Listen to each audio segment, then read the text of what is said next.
Student, जैसा कि हम लोगों ने पिछले वीडियो में सिलेंडर के बारे में पढ़ा था, हॉलो सिलेंडर के बारे में पढ़ा था। ठीक है, आज हम लोग आपके लिए नया टॉपिक लेके आए हैं। उस टॉपिक का नाम है कोन। ठीक है, मैं आप लोग को एक एक वीडियो के द्वारा सारे मेंसुरेशंस के टॉपिक क्लियर कर दूंगा। ठीक है, मैं हर एक टॉपिक के साथ कुछ एग्जांपल्स लेके आऊंगा। ठीक है, और एट द लास्ट जब आपके सारे टॉपिक कंप्लीट हो जाएंगे तो मैं कंबाइंड एग्जांपल्स लेके आऊंगा मेंसुरेशन के, जिसमें हमारे पास cone, sphere, cylinder, cube, cuboid, hollow cylinder सबके कंबाइंड एग्जांपल्स होंगे, जिससे कि आप लोग को मेंसुरेशन का टॉपिक पूरी तरीके से क्लियर हो जाएगा। तो चलिए अब आज का टॉपिक डिस्कस करते हैं। आज का टॉपिक क्या है? आज का टॉपिक है कोन। ठीक है, कोन को हम लोग बेसिक जानकारी पहले ले लेते हैं कि कोन क्या होता है और कैसे बनता है।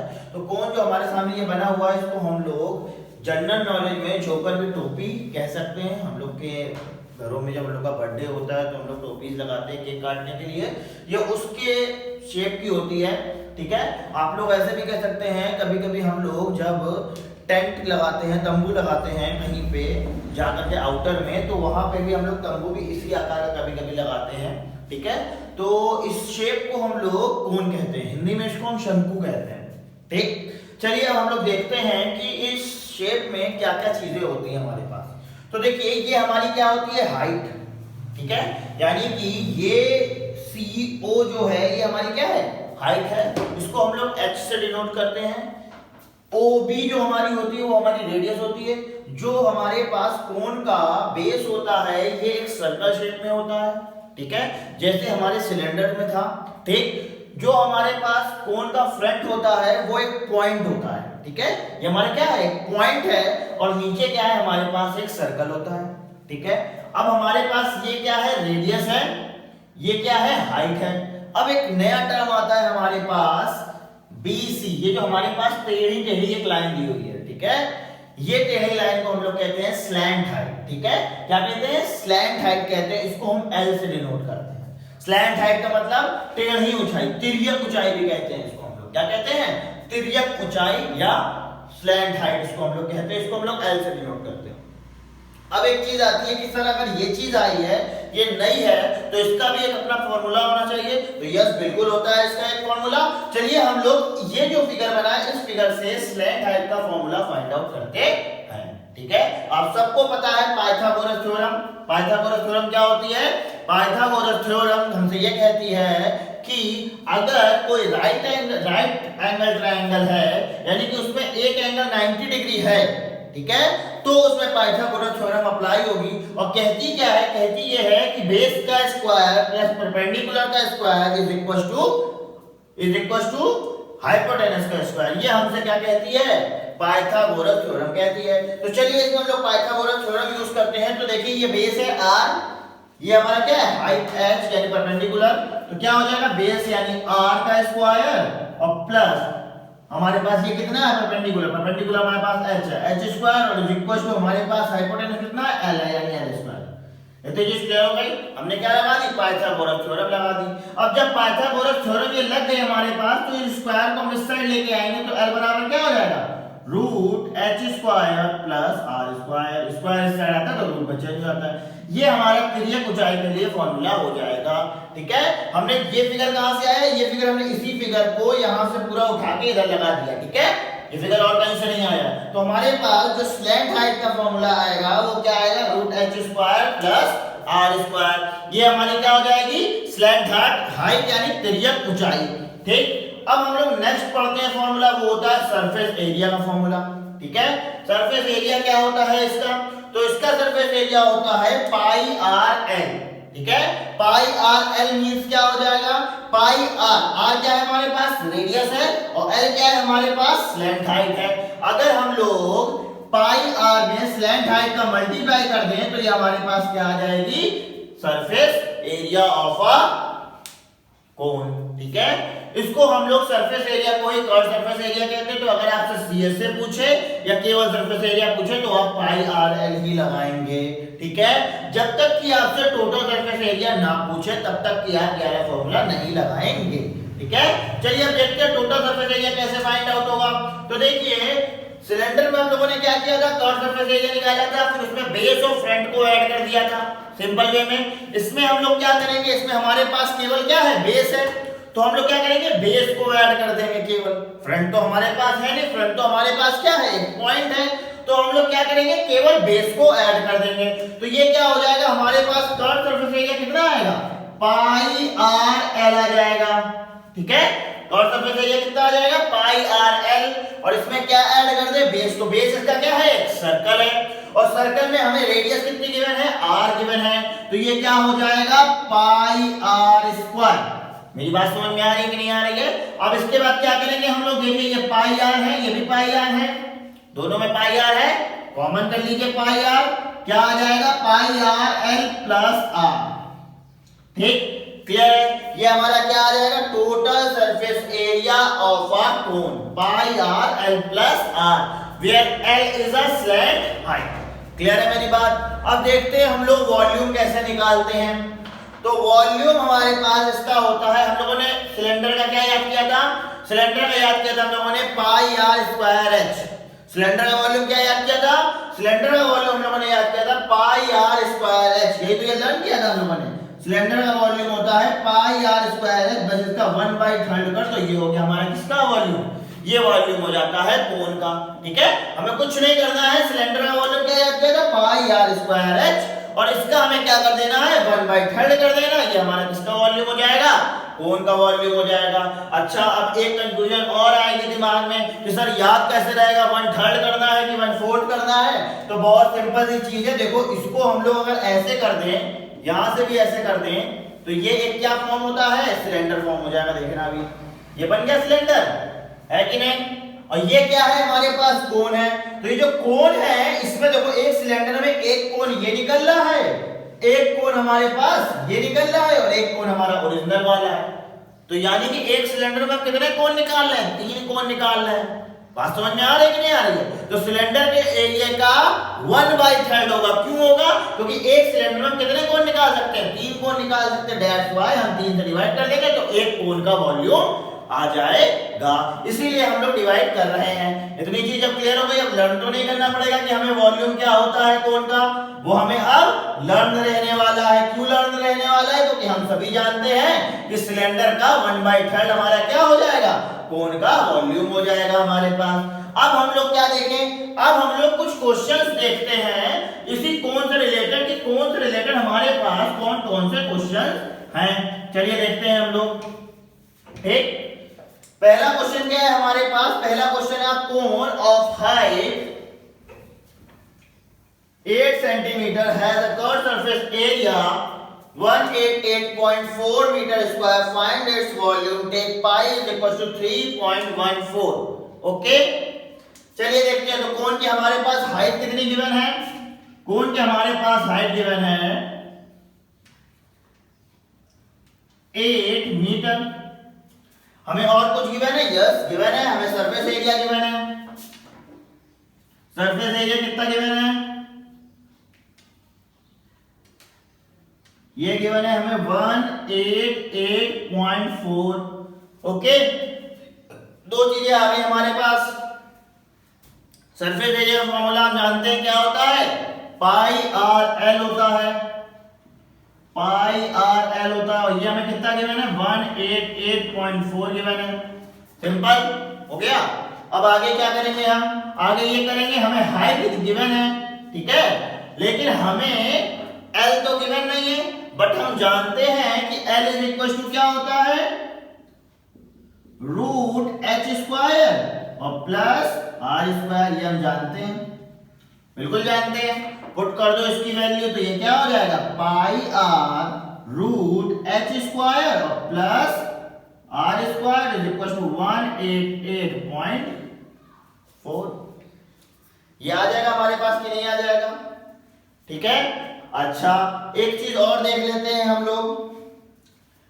अब अगर हम लोग यहाँ पाई की वैल्यू पुट करें, तो पाई की वैल्यू हमारे पास कितनी दी हुई है, 3.14, और इंटू आर और इंटू रूट एच की वैल्यू कितनी दी हुई है, 8 स्क्वायर प्लस आर स्क्वायर और इज इक्वल टू 188.4। ये आ गया हमारे पास। चलिए देखते हैं हम लोग। देखिए ये मल्टीप्लाई में इधर जाकर के क्या हो जाएगा, डिवाइड। तो r into 8 square plus R square that equals to 188.4 upon 3.14। ठीक है, इसको हम लोग सॉल्व कर लेते हैं तो देखिए पॉइंट रिमूव हो जाएगा। ठीक, यहां हमारा क्या हो जाएगा, एक जीरो बढ़ जाएगा। डिवाइड कर लेते हैं तो कितना आ जाएगा हमारे पास, देखते हैं कितने टाइम्स जाएगा हमारे पास। 314, 5 से मल्टीप्लाई करके देख लेते हैं इसको हम लोग। 5 4 20, 0 2 कैरी 5 1 5 2 7, हमारे पास आ जाएगा 5 3 15। ओके, 15 70। अब अगर हम इसको माइनस करते हैं 1884 15 70, अगर हम लोग माइनस करते हैं तो 4, ये आ जाएगा 1 और ये हमारा आ जाएगा 3 314। अगर हम लोग इसको 5 से ना करके 6 से कर देंगे तो ये पूरा कट जाएगा हमारे पास। ठीक है, हम लोग 5 से कर रहे थे, हम लोग 6 से कर देंगे तो ये पूरा कट जाएगा हमारे पास। क्या आ जाएगा, 60 आ जाएगा ये। ठीक है, तो यानी r root 8 square plus r square is equal to कितना हो जाएगा, 60। ठीक, अच्छा अब एक चीज आपके दिमाग में आ रही है, सर ये रूट लगा है तो सॉल्व कैसे होगा? तो हम क्या करेंगे, दोनों साइड का स्क्वायर कर देंगे। जब दोनों साइड का स्क्वायर कर देंगे तो क्या आ जाएगा, r स्क्वायर ब्रैकेट 8 का स्क्वायर कितना होता है, 64 प्लस r स्क्वायर, इधर का स्क्वायर कितना हो जाएगा, 3600। बात समझ में आई थी? ठीक, ये मैं ब्रैकेट क्लोज कर देता हूं, मैंने क्लोज नहीं किया हुआ है। ठीक, अब आगे देखते हैं हम लोग क्या करेंगे, r स्क्वायर का अंदर मल्टीप्लाई कर देंगे और ये हमारी एक इक्वेशन बन के आएगी। इस इक्वेशन को हमें सॉल्व करना होगा, r की पावर 4 और इज इक्वल टू 3600। 3600 को इस साइड लेके आएंगे, ये हो जाएगा r की power 4 plus 64 r square minus 3600 that equals to 0। ठीक है, चलिए इसको सॉल्व करते हैं हम लोग की। ये क्या होगा, ये क्वाड्रेटिक इक्वेशन बन गई है। इसको हम लोग सॉल्व करेंगे तो देखिए ये क्या हो जाएगा, r की पावर 4 प्लस 64 को हमें क्या करना होगा, 2 पार्ट्स में ब्रेक करना होगा कि हमारे पास क्या आ जाए, 3600 हमारे पास आ जाए। ठीक है, तो 3600 लाने के लिए क्या करना पड़ेगा, हमें 3600 के फैक्टर करने पड़ेंगे। बहुत सिंपल होते हैं फैक्टर इसके, 6 इंटू 6 इंटू 10 इंटू 10, ये हमारे क्या हो जाएंगे, फैक्टर्स हो जाएंगे। तो जब हमारे पास ये फैक्टर्स हो गए इसके, अब हमें ब्रेक करना है कि हमारे किसी तरीके भी 64 आ जाए। ठीक, तो इसको भी ये और ब्रेक हो सकता है, इसको और ब्रेक कर लो, 2 into 3 into 2 into 3 into 5 into 2 into 5 into 2, ये इसके एक्चुअल फैक्टर हो जाएंगे। ठीक है, अब हाँ तो देखिए ये फैक्टर्स हो गए इसके। अब हमें क्या करना है, इसको ब्रेक करना है। तो देखिए ब्रेक कैसे करेंगे, 5 टू 10 और 10 5 50 50 टू 100, यानी ये 100 आ जाएगा और ये हमारे पास आएगा 339 9 4 36, यानी 36। और अगर हम 100 माइनस 36 कर दें तो हमारे पास कितना आएगा, 64 आ जाएगा। तो यानी ये हमारा ब्रेक किसमें होगा, ये ब्रेक हो जाएगा हमारे पास 100 r square minus 36 r square minus 3600। अब ये हमारा ब्रेक हो गया। ठीक है, अब हम इसके फैक्टर कर ले तो देखिए इन दोनों में हमारे पास r स्क्वायर कॉमन हो जाएगा, बचेगा r स्क्वायर प्लस 100 और ये हो जाएगा हमारे पास 36 कॉमन, साथ में हमारे पास बचेगा यहाँ पे r square plus 100 is equal to 0। ये हमारे पास आ जाएगा। अब देख लेते हैं इसको हम लोग कि हमारे पास r की वैल्यू क्या निकल के आती है। चलिए देखते हैं, तो देखिए क्या आएगा यहाँ पे, r स्क्वायर प्लस 100, इसमें भी ये कॉमन हो जाएगा तो ये आ जाएगा हमारे पास r स्क्वायर प्लस 100 और bracket r square minus 36 that equals to 0। अब अच्छा एक चीज समझिए, ये हमारा 0 होगा, ये भी अलग 0 होगा, बट जब ये 0 होगा तो ये देखिए उस साइड जाकर क्या हो जाएगा, निगेटिव। अगर हम इसको 0 करते हैं तो ये अगर 0 होगा तो r स्क्वायर से जब हम इधर ट्रांसफर करेंगे तो ये हो जाएगा माइनस 100। बट हम जानते हैं कि अगर माइनस 100 आएगा तो हमारा आंसर कभी भी नहीं आने वाला है, तो ये हमारा क्या हो जाएगा, अमान्य हो जाएगा। हम लोग केवल इसको लेंगे, यानी r स्क्वायर माइनस 36 बराबर 0, r स्क्वायर बराबर 36, यानी r बराबर कितना आ जाएगा, r बराबर हमारा निकल के आएगा रूट 36 दैट इक्वल्स टू 6। तो यानी 6 मीटर हमारी क्या आ जाएगी, रेडियस। अब हमें रेडियस पता हो गई है, हाइट हमें ऑलरेडी गिवन थी, क्या हम इसका वॉल्यूम निकाल सकते हैं? यस, हम इसका वॉल्यूम निकाल सकते हैं। We know the formula of volume of cone, that is equals to 1/3 pi R square equals to 1/3। पाई की वैल्यू कितनी है? पाई की वैल्यू हमें 3.14 गिवन है और आर की वैल्यू हमने कितनी निकाली है? 6 का square into 8। Okay, that equals to हमारे पास कितना आ जाएगा? ये हमारे पास आ जाएगा 1/3 इनटू 3.14 और 6 का स्क्वायर होता है 36 इनटू 8। अब अगर हम इसको डिवाइड कर देते हैं तो 313 326, ठीक है, दैट इक्वल्स टू 3.14 इनटू 12 8 या 96, दैट इक्वल्स टू 301.34 सॉरी 44। ये हमारा क्या आ जाएगा? आंसर। ठीक है, ये हमारा क्या आया है? ये हमारा क्या आया है? Volume of cube, sorry volume of कोन। ये हमारा क्या निकल के आ गया? वॉल्यूम ऑफ कोन, जो हमें निकालना था। अब हमारे पास सेकंड क्वेश्चन में हम देखते हैं क्या दिया हुआ है। सेकंड क्वेश्चन में ये दिया हुआ है कि from a cube of 8 14 centimetre cone of maximum size is carved out, find the volume of the remaining material. ठीक है, क्या किया गया है समझते हैं ये क्वेश्चन हम लोग। एक हमारे पास क्या है? क्यूब है जिसकी हमें रेडियस सॉरी एज गिवन है 14 सेंटीमीटर। एक क्यूब है जिसकी हमें क्या गिवन है? एज गिवन है 14 सेंटीमीटर। अब इस क्यूब से क्या किया जा रहा है? एक कोन को हमें क्या करना है? कट कर लेना है। ठीक है, एक क्यूब से हमें क्या कट कर लेना है? एक कोन हमें कट कर लेना है। चलिए हम इसको बना के दिखाते हैं आपको। ठीक है, मैं इसको रफ करता हूं और आपको ये फिगर थोड़ा सा बना के दिखाता हूं जिससे कि आपको क्लियर हो जाए थोड़ा क्वेश्चन। ठीक, चलिए देखते हैं। तो ये हमारे पास एक क्यूब बना, देखिएगा आप लोग, ये हमने क्या बना लिया? क्यूब बना लिया। ठीक, अब इस क्यूब पे हमने क्या बनाया हुआ है? एक हमने कोन बनाया हुआ है। तो ये आप सब जानते हैं कोन का जो बेस होता है वो क्या होता है? सर्कल होता है। कोन का बेस क्या होता है? सर्कल होता है। तो यानी ये जो हमारे पास बेस आया इसी के सर्कल एक यहां पे बनेगा। बात समझ में आ रही कि नहीं आ रही है? तो बेस पे हमारे पास जो हमारे पास क्यूब है उसके बेस पे क्या बनेगा? एक सर्कल ड्रॉ होगा और इस सर्कल का जो पॉइंट जाएगा यानी कोन का जो पॉइंट होगा वो हमारे इसके जस्ट अपोजिट फेस पे होगा। यानी ये वाला फेस है, इस फेस पे इसका क्या हो जाएगा? पॉइंट। तो ये कुछ इस तरह से बनेगा, यानी ये यहां छुएगा, ये यहां छुएगा, ये वाला हमारा पॉइंट यहां छुएगा और ये वाला पॉइंट हमारा यहां छुएगा। ये कुछ इस तरह से बनेगा। यानी ये जो फेस है ऊपर वाला इस पे हमारा पॉइंट होगा और नीचे वाले पॉइंट पे सर्कल होगा हमारे पास, जो कोन का सर्कल होगा। ठीक है, तो अब इस पॉइंट को समझिएगा। ये जो हमारा फेस है इस पे हम क्या ले रहे हैं? पूरा सर्कल ले रहे हैं कि नहीं ले रहे हैं?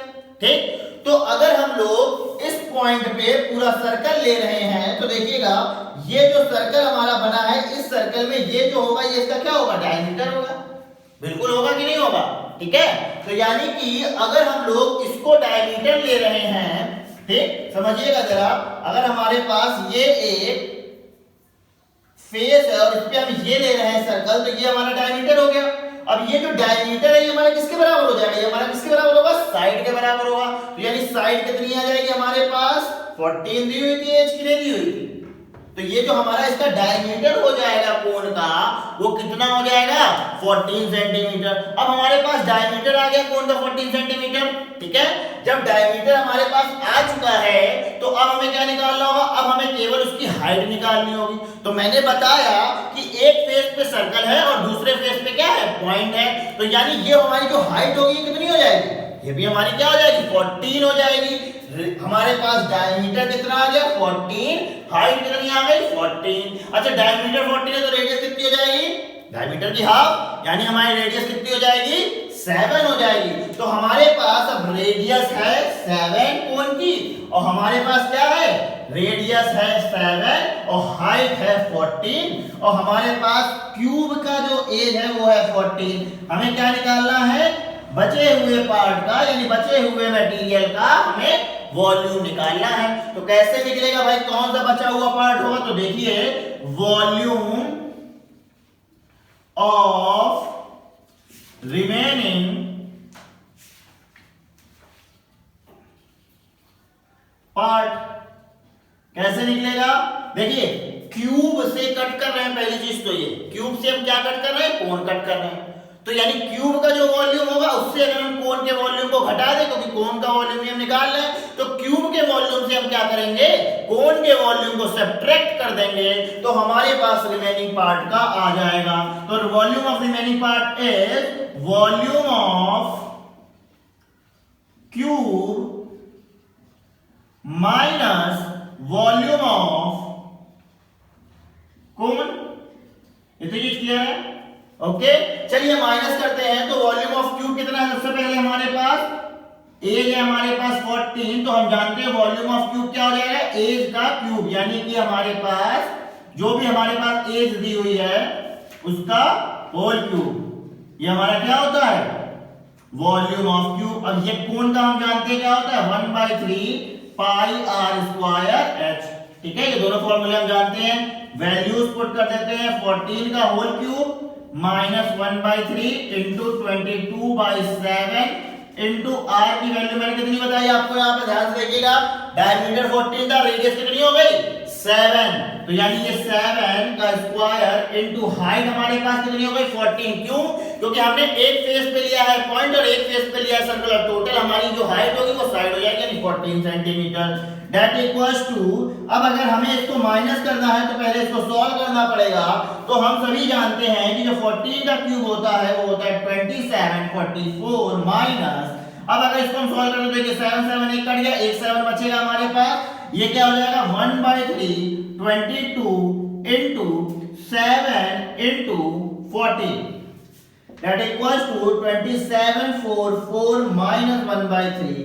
अच्छा फिर हम क्या करेंगे, मल्टीप्लाई कर देंगे, तो ये क्या हो जाएगा 22 into 14 7 98, that equals to 2744 minus 1/3। 22 into 98 करेंगे हम लोग, तो ये कितना आएगा हमारे पास, ये हमारे पास आएगा 2156, ओके। अब जब हम इसको सॉल्व करेंगे तो देखिए क्या आ जाता है 2744 माइनस 2156 अपॉन 3, ठीक। इसको हमें सॉल्व करना होगा और अपना आंसर निकालना होगा, तो हमारे पास एलसीएम कितना आ जाएगा 3 आ जाएगा एलसीएम। चलिए मल्टीप्लाई करिए, तो देखिए 3 4 12 1 कैरी 3 4 12 113 1 कैरी 3 7 21 21 8 1 22 2 कैरी 3 2 6 और 2 8 माइनस 2156, दैट इक्वल्स टू, अब हम लोग माइनस कर देते हैं इसको, तो देखिए 12 माइनस 6 देन फिर यहाँ पे 2 बचा, देन फिर 12 माइनस 5, ये हमारे पास आ गया 7, देन अगेन 11 माइनस 1 माइनस 1 0, फिर हमारे पास आया यहाँ पे 7 माइनस 2 5 अपॉन 3। इसको हम लोग ऐसे भी आंसर लिखेंगे तो सही है, ओके। एक बार हम लोग कैलकुलेशन चेक कर लेते हैं, देखते हैं, ठीक है। तो 12 minus 6 then again 12 minus 5 7 5 12, then again 1 minus 1 0, then again sorry 8 minus 2 6 आएगा हमारे पास। तो ये हम लोग ऐसे भी लिखेंगे तो हमारा आंसर सही है, और अगर हम चाहें तो इसको हम डिवाइड भी करके लिख सकते हैं पॉइंट में आंसर, तो अगर पॉइंट में आंसर लिखना चाहें तो वो भी सही है। 3 2 6 0 3 2 6 1 6, फिर इसको अगर हम लोग और डिवाइड करें तो ये जाएगा 3 5 15, देन 3 3 9 3 3 9, ये हमारे पास आंसर आ जाएगा। हम लोग पॉइंट में भी लिख सकते हैं और ऐसे भी लिख सकते हैं, ठीक है। ये हमारा क्या हो जाएगा आंसर। अच्छा आंसर हमारा किसमें आएगा, आंसर हमारा आएगा सेंटीमीटर क्यूब में। यूनिट लगाना मत भूलिएगा आप लोग, कोई भी क्वेश्चन सॉल्व करेगा, ठीक है। और इसी तरह के आप लोग वीडियोस के लिए हमारे चैनल को सब्सक्राइब करिए, लाइक करिए और इन्हीं वीडियोस को आगे शेयर करिए, जिससे कि आपके साथ साथ और भी जो बच्चे इन वीडियोस को देखें उनका भी फायदा हो, ठीक है। Thank you very much for the class.